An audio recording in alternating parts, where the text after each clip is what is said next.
uuwi naman talaga ay tignan mo yung tubig. Saan mo kayo nalasahan?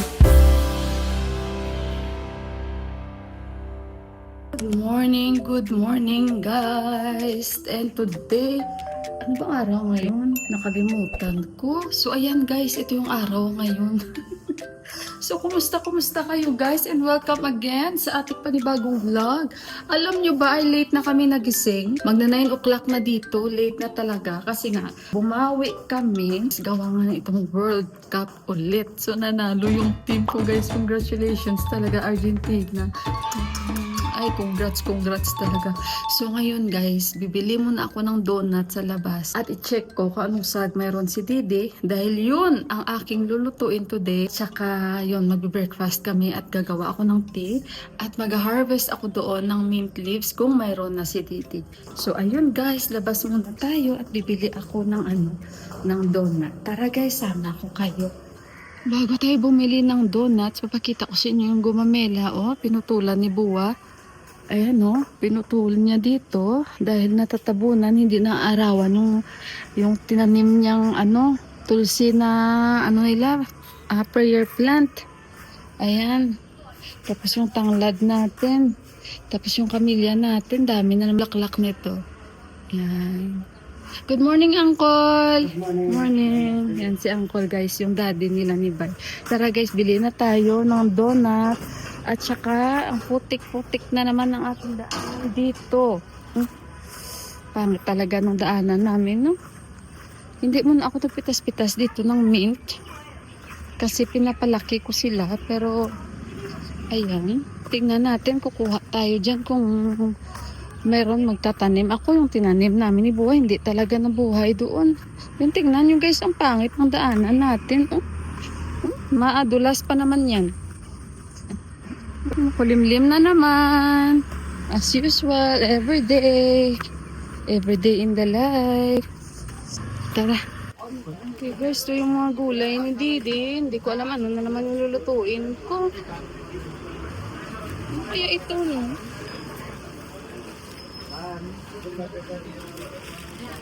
Nepalinam. Nepalinam chichindo. Chichindo? Paano kaya ito lulutuin? Alo. Alo,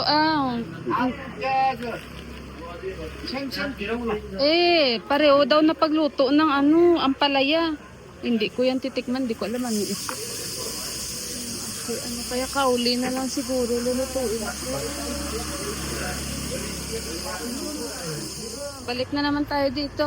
Si Atis, yung kaibigan ni Juan, pasok na siya. Pipasok sila. Grade 10 na yan siya. Pasok na siya guys, yung kaibigan ni Johan sa baba. Si Atis. Ay, namulaklak guys. So, namulaklak na naman siya, oh. Ayan, ang cute. Wala ang mga palaya ni Didi, oh. Mga bunga ng palaya niya, tamang-tama. Wala tayo ulamin, pitasin natin yan. Joke lang. Hindi tayo pwede mamitas-mitas lang dito na hindi sa atin. Hala, i-check ko nga kung may mint leaves dito. Ako ng tubig. By the way guys, alam nyo ba kahapon, nung pumasok ako dito sa kusina, gagawa ako ng snacks namin. Sabi ni Buwa sa akin, sabi ko sa kanya pala, Daddy, gusto mo ng tea? Sabi niya sa akin, sige Mila, sabi niya. Tapos lumapit siya sa akin. Sabi niya, Mila, maanghang itong tubig na to. Sabi ko, alin yung tubig? Sabi niya, yung sa kettle na guys, nag-init siya ng tubig. Kasi ang tubig ni Buwa is nakaseparate yan siya. Hindi siya umiinom direct sa filter.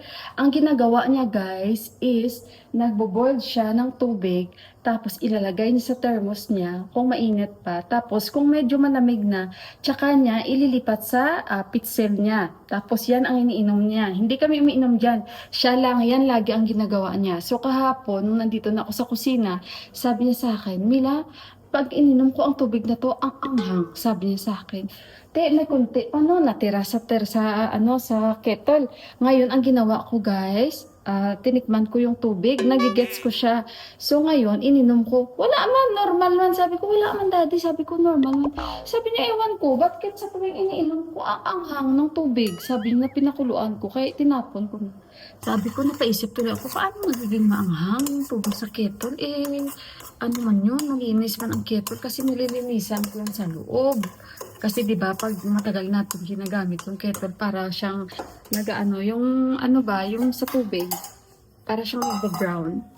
Yung tubig dito, alam niyo naman guys, kakaiba. Kaya ayun, kaya sabi ko sa kanya, paano naging maanghang yung tubig? Saan niya kaya yung nalasahan? Kasi nilasahan ko, hindi man naanghang. Ito guys, bigay ko sa kanya yung oats. Kasi ito yung gusto niya kainin every morning. Hindi ko rin alam kanina ano yung pinagpapupok na dito, pero isa lang din ang ano, feeling ko ano yun. Yung yak cheese, sobrang tigas. Ang hilig niya nun, maglagay sa bunganga niya. Pero very healthy yun guys. Teka lang, at ibibigay ko ito sa kanya. At bibigyan ko siya ng pig sold na yun. At saka ayan, bumali ako ng itlog at saka tinapay. Ayun guys. Siguro baka gunrok na rin yung ulamin namin. Ginawa ko, tinost ko siya. Nilagyan ko siya butter at saka mayonnaise. Tsaka yung sunny side up. Kain tayo. At saka ito yung aming tea. Yun ang si Buwa kumakain na doon siya ng breakfast. May tea na rin siya. Magti 10 o'clock na dito. Maaga pa lang. Galom na naman. Gloomy na naman. Makulimlim na naman. Sana kasi donut yung bibilin ko. Wala. Nag-try ako mag-harvest ng mint. Wala. Bibili na lang ako ng seeds.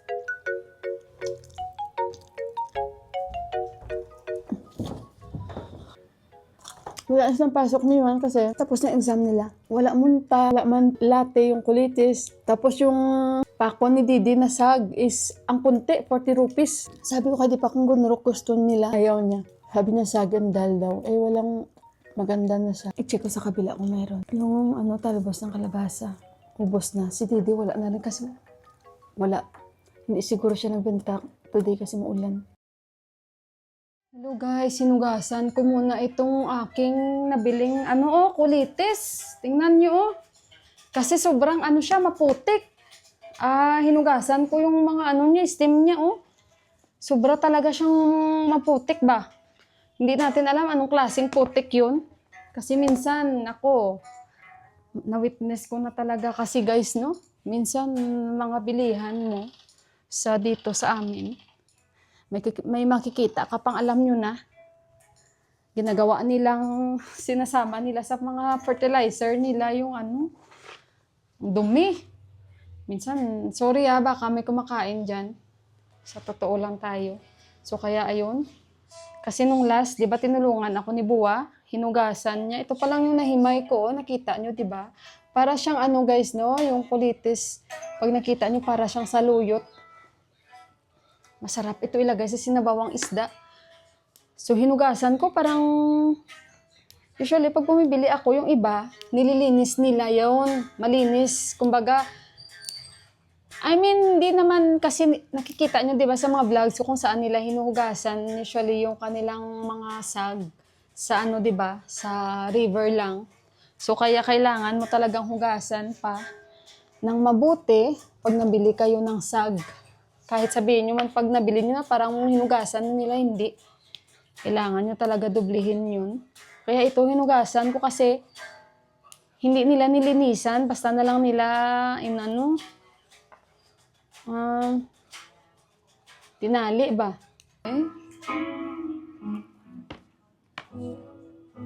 What title this one, anak? Kay John Mayer yan.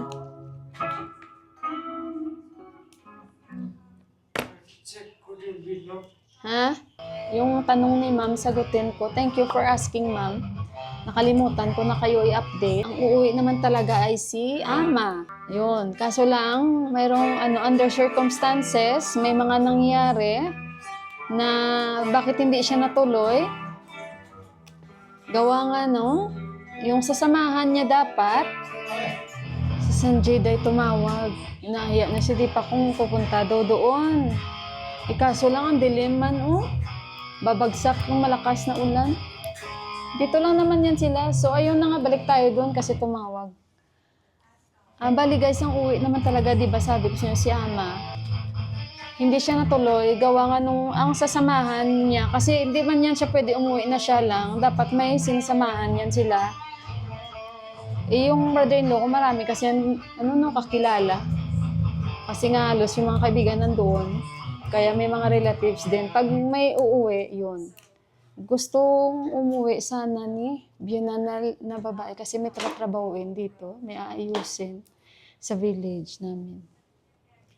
Hindi siya natuloy kasi ang akala ng brother-in-law ko ay uuwi na agad yung sasamahan ni ama. Hindi pala. Next month. Pero hindi na pwedeng umuwi si ama, guys. So, dapat siya. Kasi may gagawin sa village namin. Di ba pinaparentahan namin yung lupa doon. Pero sa next ko na naman kayo sasabihan. Dahil kami ni Deepak ang babalik doon. Kami na lang.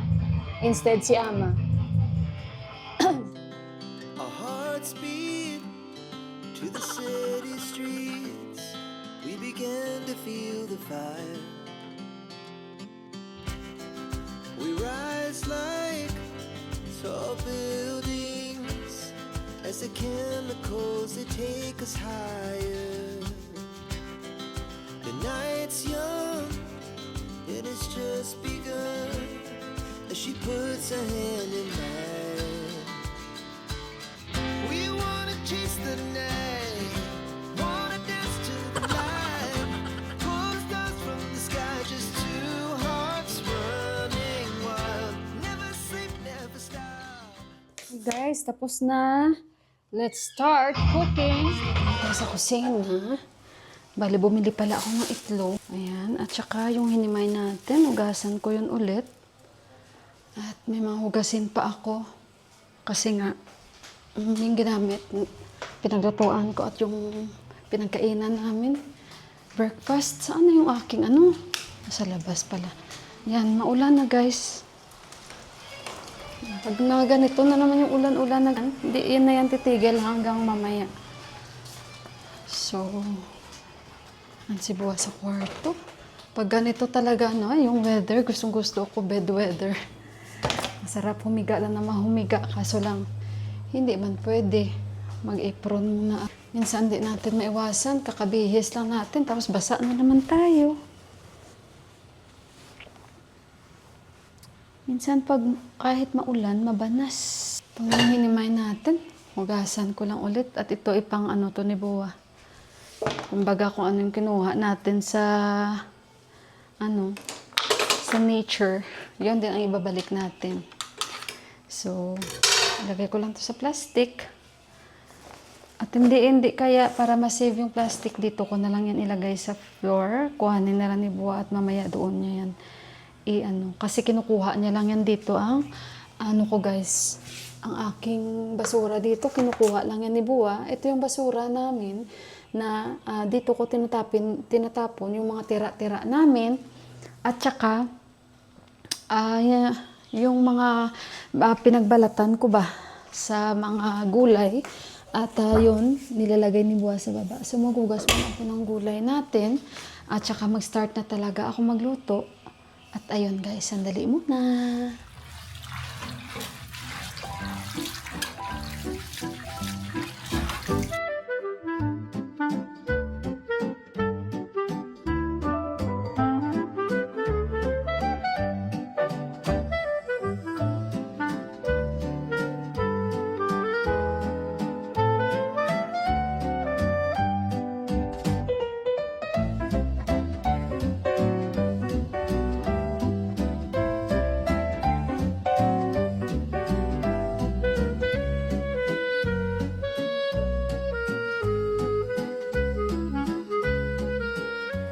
Guys, itong lutuin ko na dal, ito, tapos itong kulay na to.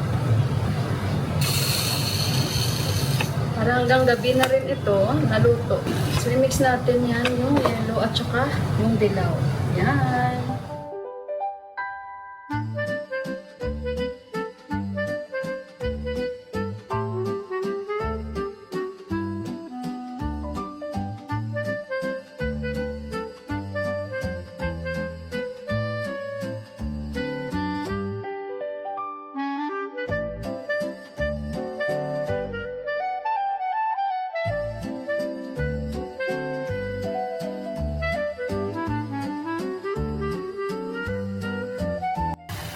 dito sa freezer.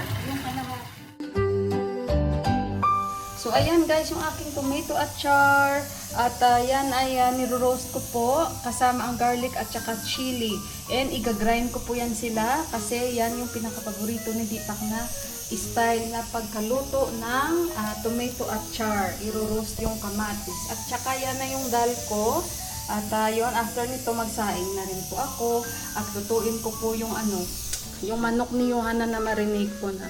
So, naka-zoom ata tayo. So, ayun guys, balikan ko na lang kayo mamaya-maya. Guys, kain tayo ng mangga. Yung dalawa kong kasama, ang mag-ama ko nasa kwarto, silang dalawa. Ayaw nila kumain ng mangga, guys. Yan, di nila feel. Kain tayo. Ito yung dalawa kong, tatlo pala na sa rep.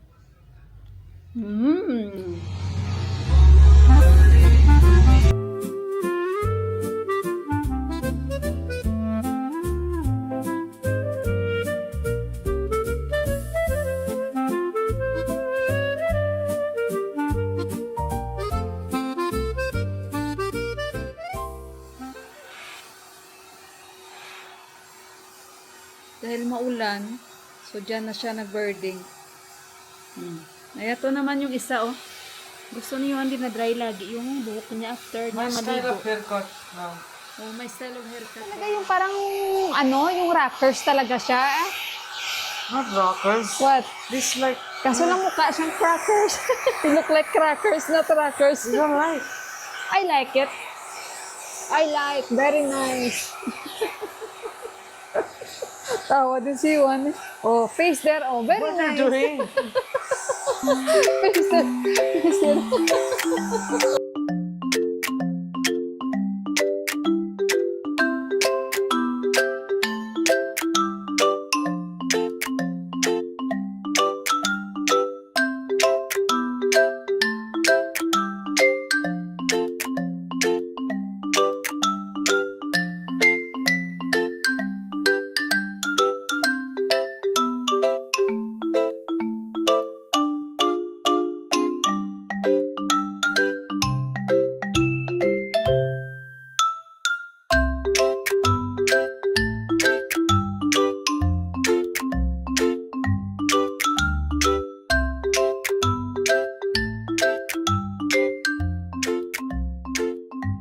Guys, nood kami, oh. Si Yuhan, di ko alam anong title na pinapanood. Yung isa busy, oh. Yung tatay. Hello? Hello? Busy na naman si Deepak. Ewan ko, sabi niya kain daw kami ng kheer. 6:15 na dito guys. Suyin ko na yung vlog ko. Yan na. So tapusin ko lang yung pag-edit ko para mapanood nyo na ito. Dahil kahit paano, we will try our best na makapag-upload tayo ng maayos na daily content kasi ang hirap this time. So I hope na maintindihan nyo and thank you sa laging pagtiyaga and God bless po sa ating lahat and maraming salamat po sa lagi nyong pagsubaybay at walang sawang pagsuporta sa akin at sa amin. So ayun guys, maraming salamat at sa mga hindi po nag-i-skip ng ads. Thank you so much. So bye guys, bye everyone and God bless po sa ating lahat. Bye! Ingat po kayo.